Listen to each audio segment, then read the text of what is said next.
Kejaksaan Agung akhirnya buka suara terkait penggeledahan yang dilakukan Kortas Tipikor Polri bersama Polda Metro Jaya dalam penyidikan dugaan korupsi dan tindak pidana pencucian uang.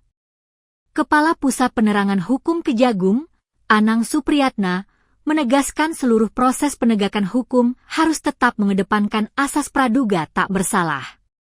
Kejagung juga meminta publik menunggu hasil penyidikan yang masih terus berjalan sesuai ketentuan hukum yang berlaku. Rahayu, sehubungan dengan isu dan informasi yang berkembang di media massa dan media sosial saat ini, kami menyampaikan beberapa hal bahwa kegiatan penggeledahan yang terjadi saat ini merupakan tindakan hukum yang dilakukan oleh penyidik kepolisian dalam penanganan perkara yang menjadi kewenangan instansi Polri. Oleh karena itu, kami menghormati seluruh proses penyidikan yang sedang berlangsung sesuai dengan ketentuan peraturan perundang-undangan. Kejaksaan Agung menunggu hasil penyidikan yang sedang dilakukan oleh penyidik kepolisian, termasuk mengenai objek penggeledahan, barang bukti maupun pihak-pihak yang dikaitkan dalam proses tersebut.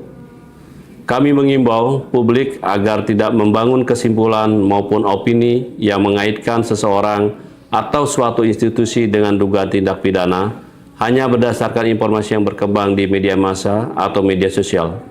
Seluruh proses penegak hukum harus tetap menjunjung tinggi asas praduga tak bersalah. Kami menghormati independensi dan kewenangan setiap aparat penegak hukum dalam menjalankan tugasnya. Kami meyakini bahwa setiap proses penegak hukum dilakukan berdasarkan alat bukti yang sah dan mekanisme hukum yang berlaku. Kami juga mengimbau masyarakat agar memperoleh informasi resmi dari aparat penegak hukum yang menangani perkara tersebut.